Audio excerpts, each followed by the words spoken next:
But then you also have to remember that you don't deal strictly with your customers. You also have other bank customers coming to do business with you.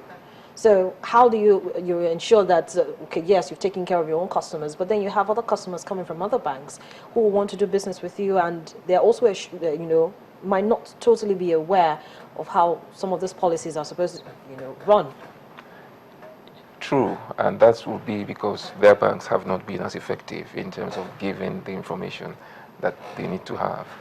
Yeah. But the industry itself is ensuring, in general, that customers are properly. You rarely walk into a bank, banking hall these days, without hearing all kinds of warning information. Don't give out your PIN. Don't. They try to flood the customer with as much information as possible. But again, it varies from bank to bank. Dr. Ogubunka, let me come to you on this one now. Still talking about customers thoroughly understanding the policies set out by the Central Bank of Nigeria. How much does the association do to ensure that its members thoroughly understand these policies? Because I'm very sure your members cut across the board. They're not just from middle class or the upper class. We also have from the lower class as well. Yeah, in fact, that's one reason why we are, alive, so to say.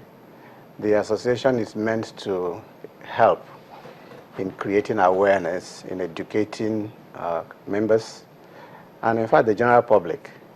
So we hold seminars, we hold summits, we go to the marketplaces, we speak to customers, we go to schools, we speak to students, and so on and so forth, just to make sure that they understand what is going on.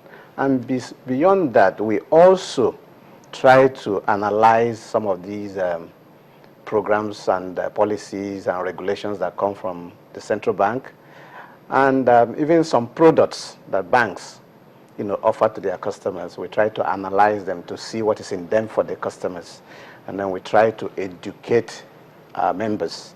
In the recent past, we had a summit where we had quite a large crowd, and we tried to educate our members. We also spoke to market women. In fact, it was a large crowd at Alausa just a few months ago. And it was really an experience where we found out that most of the people that handle banking transactions as customers know little or nothing about banking. All they know is go deposit money, withdraw money. But banking is far beyond going to a bank to deposit money and going to withdraw money. And that's why you find out that somebody can borrow money from a bank. He does not understand the implications of that borrowing. And he goes about dealing with that money in ways that he or she ought not to. And at the end of it, may not be able to repay. And you and I, because the money in the bank belongs to all of us. Yes. And you and I will be suffering when the bank goes down.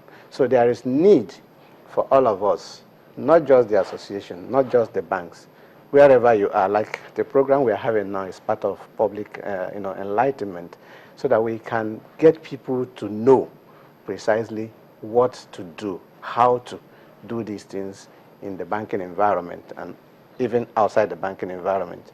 So it's very important, and the association is playing this role. And we also do advocacy for customers. There are policies, for instance, that come up. We feel that there is need to fine-tune such policies to be able to carry the customers along. And we then put our cases across, and in some cases they have attended to us. And I think it's making sense everywhere. We're going to talk about the issue of 65 naira charged on the fourth withdrawal if a customer uses another bank's ATM. But there have been complaints that banks haven't really been complying with this policy. So I know you're going to say straight away the banks have been complying with this policy, but is it that customers didn't thoroughly understand this message when it was actually this policy when it was actually stated by the CBN? Well, I think the message was quite clear. I think it was well communicated to customers. And I was a bit surprised to hear when you said that banks have not been complying because... Yes, because a lot of times, sorry, we've had customers that say that, it seems as if this 65 naira is withdrawn on every transaction or on every second transaction. So, what are your thoughts on this? Now that again, what has been going through the stream of our discussion has to do with internal processes. So it's again within the system. It is possible that maybe some banks have those gaps and inefficiencies that allow such things to impact upon the customer. It's really a straightforward thing. 4 transactions, at the 4th one, you take your charge. So I believe, like you said earlier, that banks have been complying. But in those cases where there have been complaints, it really has to do with internal issues within that bank with regards to process. Yeah, but I remember that Dr. Ogubunka actually pointed it out, that most banks have complaints resolution desks. And so when a customer has this kind of issue and you come to the desk to complain about it, most times it doesn't get resolved.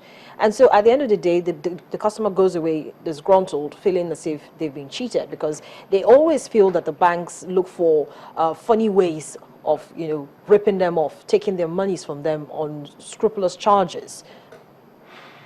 Yes, and that again really strikes at the attitude that I mentioned again, service orientation. It varies between banks, but there are banks where customers actually, when they come, you receive those complaints as though they were a gift, and the treatment is different.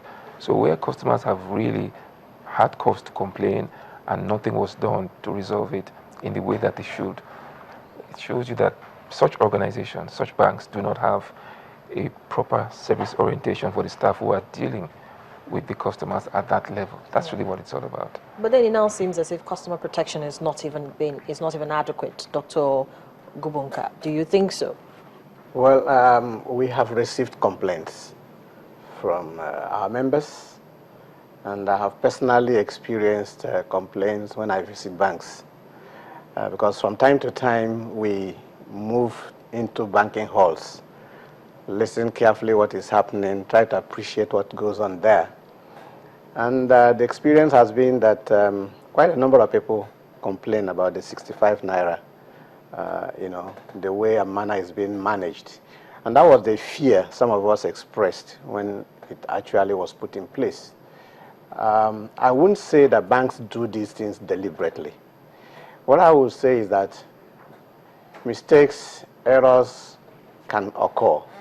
But again, how do we resolve such mistakes so that customers would not feel bad? I can understand somebody, call it a bank, makes a mistake. What I cannot understand is the length of time it takes to correct such mistake if a complaint is made.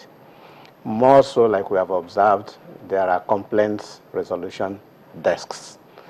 I've had the opportunity of visiting some banking halls, and you enter there, somebody is just shouting, complaining. I have led this complaint over 3 weeks, 4 weeks, and yet nothing is happening.